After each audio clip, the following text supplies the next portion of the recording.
नमस्कार मित्रांनो, या व्हिडिओमध्ये आपण महाराष्ट्र निर्मिती, स्थान, विस्तार आणि सीमा यांच्यावरती क्वेश्चन आणि आन्सर बघणार आहोत.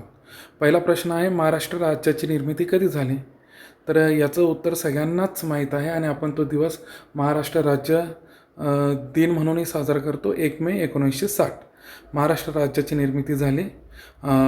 ॲक्च्युली आधी महाराष्ट्र हे गुजरात आणि महाराष्ट्र असं बॉम्बे या नावाने ओळखलं जायचं. नंतर महाराष्ट्राची निर्मिती कोणत्या कायद्याअंतर्गत झाली तर हे सगळ्यांनाच माहिती पाहिजे. तर ते बॉम्बेमध्ये होतं, तर बॉम्बे रिऑर्गनायझेशन ॲक्ट 1960. तर उत्तर याचं आहे बी. प्रश्न दुसरा, आणि बाकीचे जे आहेत ते बाकीच्या राज्यांसाठी. महाराष्ट्राचे एकूण क्षेत्रफळ किती आहे हे पाठच करायचं आहे तुम्हाला. तुम्ही विचार करा एका मिनटासाठी. तुम्हाला हे पाठच करायचं आहे. 307,713. 3पासून सुरुवात होते, 3ला संपते, मध्ये 2 वेळेस 7 आहे, एकदा 0 आणि 1 आहे. 307,713 हे चौरस किलोमीटर, हे तुम्हाला पाठच पाहिजे.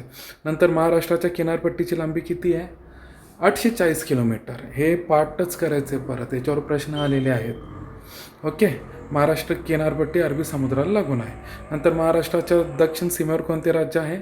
तर दक्षिण सीमेवर ह्या प्रश्नानुसार गुजरात हे कर्नाटक हे राज्य आहे. तर कर्नाटक आणि गोवा. ओके. महाराष्ट्रात किती प्रशासकीय विभाग आहे? तर महाराष्ट्रात 6 प्रशासकीय विभाग आहेत. ते आहेत औरंगाबाद, कोकण, नागपूर, नाशिक आणि पुणे असे 6 प्रशासकीय विभाग. प्रश्न 7वा, महाराष्ट्रात एकूण किती जिल्हे आहेत? सगळ्यांना माहीतच आहे, 36. 109 उपविभाग आहे. त्याच्यावर काही प्रश्न येणार नाही, पण हे तुमच्या माहितीस्तव असावं. 2011 जनगणनेनुसार महाराष्ट्राची लोकसंख्या किती होती? जो तो आकडा दिलेला 11,23,74,333.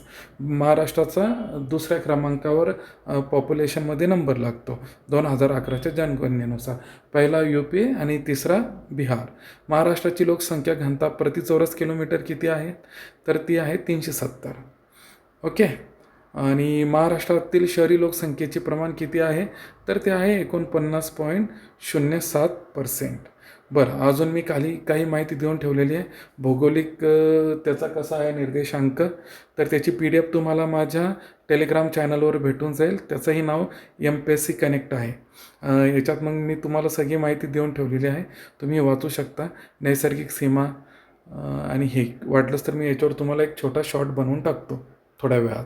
थँक्यू. आवडला असेल तर सबस्क्राईब करा, लाईक करा.